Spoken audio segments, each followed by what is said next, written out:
Assalamualaikum warahmatullahi wabarakatuh. Yang saya hormati kepada Bapak Abdullah M.Ag selaku dosen pengampu mata kuliah metodologi studi fikih dan teman-teman yang saya banggakan. Di sini kelompok 5 akan membahas materi mengenai studi fikih dengan pendekatan antropologis.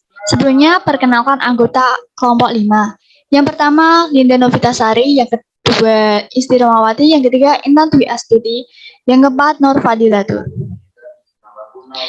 Pengertian antropologis. Antropologi merupakan suatu ilmu yang membahas mengenai manusia, baik dari segi budaya, adat istiadat, bahasa, bahkan mengenai sejarah pertumbuhan dan perkembangan manusia itu sendiri. Studi fikih dengan antropologis. Pertama, menjadikan nilai budaya sebagai dasar untuk membangun fikih. Paradigma kajian fikih antropologis lebih memfokuskan pada cara pribomisasi nilai hukum fikih serta melakukan perubahan dari dalam tradisi yang ada di kehidupan masyarakat.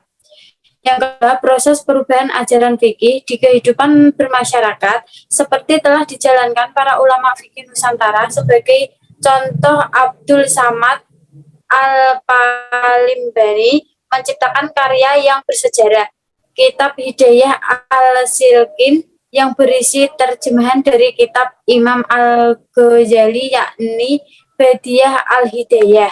Perkembangan studi fikih dengan antropologis. Yang pertama, adapun kelebihan dari pendekatan antropologis yakni dalam mengarahkan sebagai titik utama dalam pembentukan hukum fikih, maka tradisi ataupun hukum adat yang berlaku di masyarakat bisa berkembang serta dinamis. Oleh sebab itu, teori harus dimanfaatkan dengan bijak. Yang kedua, dalam bahasa Muhammad Amin Abdullah, tradisi lokal yang ada ataupun berlaku pada kajian ilmu fikih yang dikenal dengan implementasi fikih lokalistik sebagai hasil dari kajian ulama fikih saat menghadapi tradisi lokal untuk memperoleh perhatian.